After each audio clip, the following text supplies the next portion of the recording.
Oh, I watched the Malik and stand up and looks good. And the production was nice. I did not personally find it funny at all. I don't think he should have been sitting down. One, I feel like you could sit down with your storytelling and being very in tune with the audience, like, something, I'm going to say serious, but when you are going at a slower pace. He was the one at a very rapid pace. When you're that spitfire, like Tony Robbins is very like spitfire, that's why he has so much energy and be all over the place, and it works for him. But when you are going so fast, from bouncing from joke to joke to joke, and you're sitting down, it's kind of like I said, he wasn't taking breathers, like he was really going through the jokes. Maybe because it wasn't long enough to do so, maybe he had to do that. But I feel like he would have, one, slowed it down, two, stretched the joke. It would have been better. Like he shouldn't have been sitting down. What he was doing, the material he was doing, he should not have been sitting down. He's just like, you sit down when you want to connect to the audience in a certain way, but not just want to connect with them in general, but what you're saying, you want it to connect. Like, I hate to use him as a reference, but like Ali, like his, was it first and second? He said, probably both. I don't know. But one of them too, what he was saying made sense for him to sit down. For yes, he shouldn't have sat down. That was one pet peeve of mine.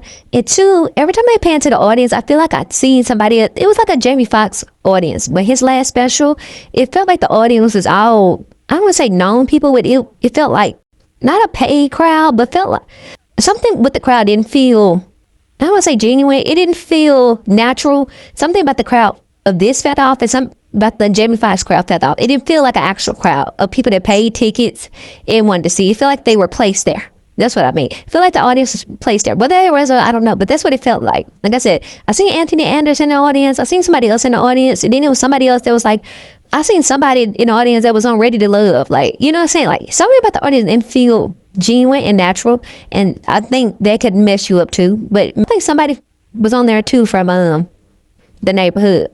I stopped watching The Neighborhood a while ago, but I feel like it was somebody from The Neighborhood, maybe one of their sons or something. Maybe, don't quote me on that, but I feel like it was somebody from The Neighborhood. Then too, at the beginning, I get he was saying how he started comedy was watching Kings of Comedy, and then they made him want to do stand-up because his friends said, hey, you can do this, and if you do it, I'll go to the Army. No, that whole story was good.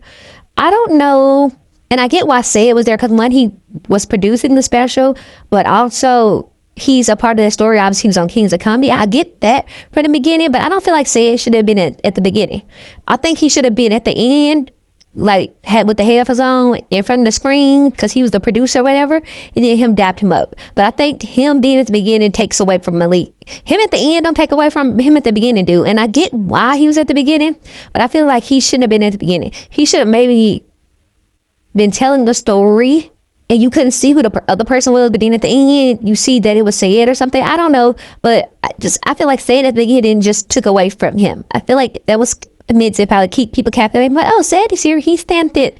But it's just like, and then Sayed too, although yes, he was on Kings of Comedy, it was great no matter where he got some material from, that's the whole thing. But yes, he was great on Kings of Comedy, but as far as stand-up wise, I don't know if he has been great since then. So I don't know if him being tied to special was the best thing, but anywho, I get it. But so that, and then I just felt like his jokes to me, I can't remember them. I didn't write them down, so I can't remember, but I remember being like, oh, I've heard this before. The jokes was based, it was like two type of jokes he had towards the end, and I was like, oh, this is good. He should have expounded on that, but he did them so quick. He rushed through it so quick. I did think it was a good joke, but he rushed through it so quick. All right, we'll say compliment at the beginning when he was getting changed, and you saw his mom, I guess, name on his back or whatever. I was like, oh, that's a good back. He had a good back, though. I'm like, oh, he must be in a gym, honey. Even when he was on stage and he started doing what he was doing, looking at the lady making it awkward, he wasn't tired. So I was like, he must got good stamina and energy, child. So I said, good back, good stamina, good energy. But and kind of, like I said, he have energy, so he could have been on stage moving around. It wasn't like he don't seem like he has energy. And maybe he's just more comfortable sitting down. But like I said, if you're going to sit down, it needs to be something more deep. And I did see it with the interview with him. He said that his next special was going to be called Orphan because he lost both his parents. And I think that probably will be better. So I probably will watch that one because I think that one probably better. It's maybe gonna be him telling stories or whatever. So I thought that one would be better. It's gonna be more personable. This one too feel just a bunch of random things thrown together that I've heard before. And maybe he don't watch the end like this. Or maybe he don't know that it's stuff that's been told already or said before. It's like somebody doing to joke with the Walmart grocery bags or whatever, Kroger grocery bag, Albertson grocery bag, whatever grocery store bags that all the black people keep. I don't know why people do it, but all black people be keeping it. Like, it's like somebody doing something about that. Like, how many times has that been said before, you know, about the grocery bag that people keep in the cabinet? Like, we keep it, all the ones that we get, we keep them. Why? I don't know. We might need them, child, and they do come in handy. But it's like somebody saying a joke about that. Yes, is it relatable and familiar? Sure, but also it's been said before. So it's like, and he didn't say that specific joke. I don't think he did anyway. If he did, then oh, child, I don't know. But it was just stuff, basic stuff like that has been told before. And for this to be his first stand-up, I think, don't quote me, but this is the first time I've seen. For this to be his first stand-up, I feel it should have been better. And like I said, maybe he's doing like the Marlon route where Marlon's first couple wasn't good, didn't it start to pick up? Maybe it's like this. But Marlon also stopped comedy for a while, so I know he'd been doing comedy since, I guess, whenever Kings of Comedy came out, but I don't know if he was been consistent with it. He could have stopped, because he also did say he was a writer on Neighborhood and The Soul Man.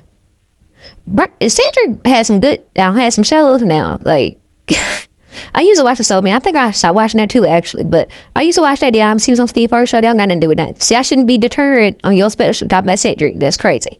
At the end of the end, it didn't say stylist. I hate too. This one I didn't do nothing either. But I hate a black background with white words on it. That stuff is so hard to look at. Like, it be having me squinty. Like, I'll be trying to watch the credits at the end, but that stuff, I don't know who originally started that and then everybody else do it after, but it needs to be something else. That combo don't work. Even like on Pop the Moon and stuff like that, like that white background don't work. Like on some, for our letting them, it be working. I don't be getting as dizzy, but when I be seeing some of the other ones, I don't watch them, but I know other people that watch them and say I'm with them, and something about the white background be making me dizzy. Like, I don't know. But that black with the white words on it, we need to switch that up and do something else. I know it's been a thing since back in the day, but it just seems so, like, blurry and, like, it makes you have a headache. But anyway, so I was trying to watch if he had a stylist, because he was just okay. I don't know if it was just, like, something that stood out. It was a cute outfit, but I don't know if it just stood out because it was just black. It was a nice fit, but I don't know if he should have wore that for the special. Oh, I said that to say, because at the end, it didn't say somebody's style. It just said every item where it was from, like Gucci, this, I don't know what item was. I'm pretty sure Gucci was in there somewhere. It was just shoes, this, shoe, shirt, this, jacket, this. It was just like the designer brands that he had listed. Maybe they gave them to him for free. I don't know, because I don't know why he would list them. There's something about this production felt like, who said shout out to this person. It was different ones. It was like one came from Gucci. It was like a whole bunch of different ones. So I'm like, did they donate this? Because they did. I don't know why we shouting them out for free. It just felt like strange production. Like I said, probably because it had something to do with said. Until there was a piano on the stage, that made no sense. That's what with Jamie's crowd. Remember I said it felt like it wasn't an actual natural crowd. And then he had the piano on, but because he used the piano though, so that made sense. That he had the piano on stage. He always has piano on stage because he liked to sing and show his other talents. So I didn't understand why a piano was on stage if he don't sing or wasn't going to use it. That's how it's like, who is on production? Well, we know who was some part of production, but why was there a piano on stage? Maybe that's a part of the venue, but it's like y'all couldn't move it. Is it glued to the stage? Like, I don't understand why a piano was there. And then he didn't address it too. Maybe he would address it, hey, yeah, I know this piano here, but it's glued to the stage or something. Like, why is it was so distracting? Because I'm like, is he singing? Is he a singer? Why is that piano just in the background? It didn't make any sense. I'm just so confused why a piano was there. Then too, maybe, I don't know, I can't remember what the background really was, but specials, like maybe me watching Ali, it's like something with the background need to be changing or doing something. If it needs to be some type of movement, like especially when you're not moving, if you're sitting down, something else needs to be happening. And I'm saying, like, your outfit is just black and boring. Like the lighting and stuff is good. It felt like an intimate crowd. The lighting was good. Like, everybody looked good. Like I said, the crowd looked good. Everything looked cinematically good. But I'm like, it was just off. And I feel like he does have it. I don't want to, I'm saying he don't have it. He seemed very charismatic. He seemed like he do have it. Like the jokes is there. But one, it wasn't thing. Two, I felt like it was all over the place. Two, I felt the jokes was basic. Two, I felt he kept being rapid fire with the jokes. Like he wasn't pacing it right and pausing it and telling it slower. But also, it just, like I said, if you're going to do rapid fire like that, like a 20 rappers, that's fine, but you need to be moving with it. It need to be as funny as Tony Rabbit should be. You know what I'm saying? Like I said, I'm pretty sure his next one, it's a learning curve. If this is your first one, obviously, you both have, you watch them out. Okay, next time I want to do this, next time I want to do this, next time I want to do this. Like I said, although I didn't laugh, I wasn't like annoyed with it. Some people you watch and you don't laugh and it makes you annoyed. Like, I don't watch, like Daryl Owen, not the last we put out, I didn't watch that one, but the other two before that, it was so boring that it made me annoyed because he didn't have any charismatic to him. At least him, he got some charismatic to him. You know what I'm saying? He got like what Mike Epps have. Like they very charismatic, so they get on stage and even if you don't like what they're saying, at least they're charismatic and entertaining to some degree. But just because somebody entertaining don't mean they're funny. You know what I'm saying? And it wasn't like he was dry in how he was delivering it, but he just wasn't funny and he was rushing through it. So, like I said, and you can see there's some jokes in there, but maybe when he make it more personable and not just general, it was personal to him, but it was still basic. But maybe when he dive deeper into it, not just be on the surface level of the joke, then it would be good. But like I said, it wasn't so bad determined from the second one. Although I heard him say the second one will be usually when something special is about someone's parent passing, it's usually good. Like Dion Cole's the one about his mother was really good. Marlon Wayne's the one about his parents was pretty good. Bill Bellamy. Billy Sorrell's, the one about his dad passing was really good. So I feel like usually when this is horrible to say, but it's like it usually do be good because it be so personal to them and so deep, and so it means something so much more to them. So they just end up making it good for whatever reason, and it's just like interesting story. So it depends on how he goes about it, but I'm pretty sure that one will be good. And Orphan, I think, is a pretty good name for it. It's just like Orphan. What it did, he's like because. When you think of orphan, you think of somebody didn't grow up with their biological parents, but him is like he had them, they just passed a lot. I think that's a good name. I'm pretty sure there are other names with orphans, so I don't know how that'll work. I'm sure there's other movies and stuff like that. They just got the title Orphan, but I think it's a good name overall. But what I said, I took the chance to watch it because I was like, usually when Ali posts a comedian on a watch list, I was like, okay, out of everybody, I thought his would be the best. So I was like, okay, I'm going to watch it. I didn't like the name either. I get what the name was at the end because he did the whole powder thing at the end and like the LeBron powder thing and threw it up. Said, what was the joke though he was saying?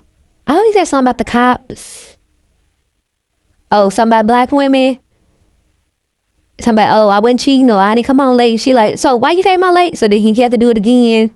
That was cool, but if he would have like stretched out the voodoo thing about people thinking it's bad and how it's actual religion too, I think if he should talk about that more. I don't think people know that was a teaching lesson he could have did. Like he rushed past it, but that could have been a teaching lesson. He should have expounded on that, made that a little longer, because that was a interesting part. And two is at the end, I get why laughing Voodoo was, especially how he ended. I get why it was called that. And you want people to laugh at your special. You're saying this is laughing Voodoo. I'm trying to force y'all to laugh, trick y'all to laugh, sprinkle some stuff, pat on for y'all to laugh. I get why it's called that, but it wasn't themed enough for me. The overall theme is, yes, that he wants you to laugh, but what he was talking about wasn't themed, and it was just kind of over the place. It needed to be more structured to me, but like I said, I get it. It was stuff in there that could have been good. Like, it was two things that he said I thought was good jokes. They make me laugh. I was like, oh, this was a good idea. People that expounded on it, but I felt like he just rushed past it, and it was just like, whatever.